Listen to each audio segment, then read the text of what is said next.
What's happening? Oh my God. What's happening? I don't know.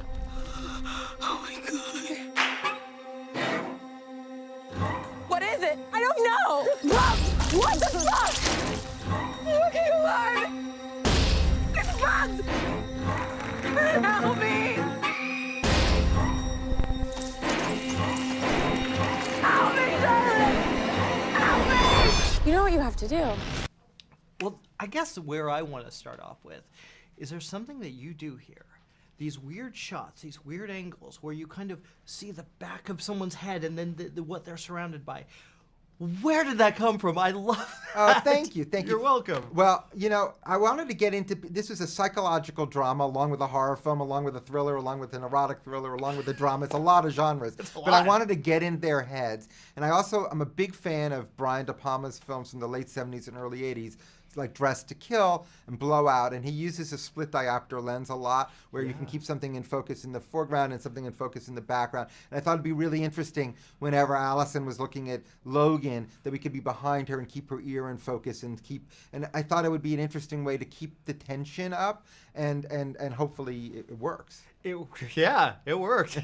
Now, where did this story come from? You co-wrote the script. I co-wrote the script. Where did it come from? And it's hard to say a lot of it because it's always strange where movies come from. This was a situation where I'm a big fan of Korean cinema. I love the Handmaiden and Old Boy. These movies in which there's crazy twists and turns, and yet you still are compelled and you buy it, even though you're like, there's no way I'm buying this, and then you're like, I'm actually buying it. Yeah. And I thought that would be fun to try in a movie, to do that sort of approach to it. But there's a big sequence in the movie on a bus where Logan gets sick on a bus. And when I was much younger, I was in Mexico and I was on a bus and I got sick and there was no bathroom. I didn't speak the language. And I've always thought about it. I'm like, this was one of like the worst 2 hours of my entire life. And I'm like, can I craft a sequence about someone being sick and maybe really sick, like mentally sick on a bus?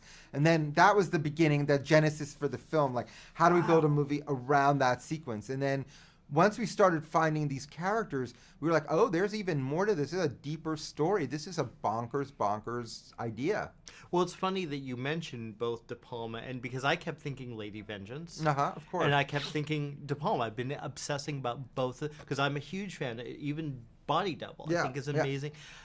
What was it specifically that, like, going into these different directions, how far did you want to go? Was there anything that you couldn't do? Because you go pretty far. We go pretty far. I mean, listen, this isn't a movie in which this isn't the most violent movie. This is the most sexual movie. This is the most depraved movie. This is hopefully a movie in which you actually care about the characters. But it is crazy what goes on, and it is violent and sexy and bloody, but I wasn't about how far I can go. It was more like, how can I keep laughing? How can I keep myself entertained? What can I do? How far can I push it?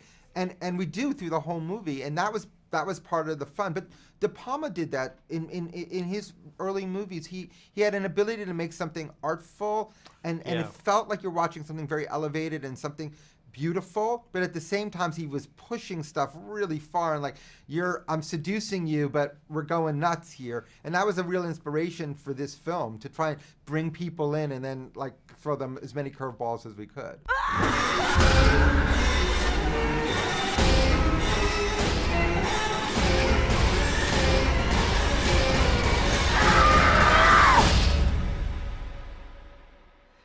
Well, you know what happens now.